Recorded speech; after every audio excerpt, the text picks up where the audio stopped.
The biggest mistake players make when trying to save the Nightsong is trying to force Shadowheart's hand with a difficult Persuasion check.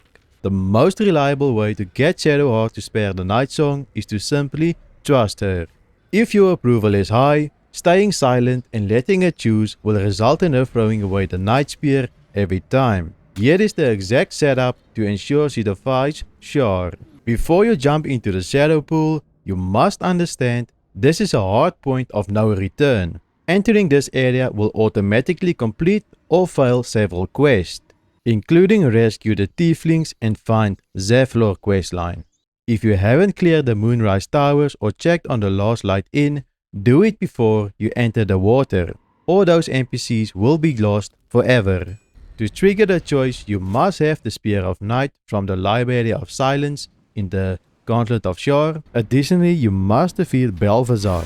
If he is still alive when you speak to the Nightsong, he will simply take her away and you'll lose the chance to influence Shadowheart's destiny entirely. Shadowheart's choice will depend on a hidden trust flag. To ensure she chooses the good path, you need at least fair approval. More importantly, it helps if you've triggered her personal memories in Act 1. Especially the Night Orchid dialogue and her fears of wolves. When the Nightsong mentions these childhood memories in the Shadowfell, it acts as a final push for Shadowheart to break her cycle of indoctrination. Once the fight is over, talk to the Nightsong. When the moment of choice arrives, do not demand she spares her.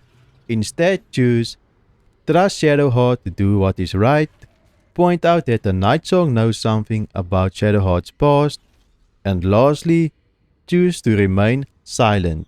Because of the trust you've built, Shadowheart will realize that darkness isn't her path, and will discard the spear on her own, avoiding the DC 30 Persuasion check entirely.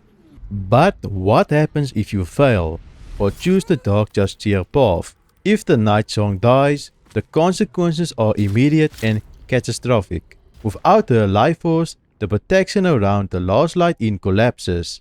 Isobel will be overwhelmed by the shadow curse, and every NPC you've spent your act 2 helping, including Dammon and the Tieflings, and potentially Jaheira, will be transformed into shadow cursed undead. You will be forced to kill them all. This effectively ends multiple questlines and removes several high tier merchants from the rest of your game. However, if you succeed to spare the Nightsong, the Spear of Night transforms into the legendary Selûne Spear of Night. This choice also triggers Shadowheart's redemption arc.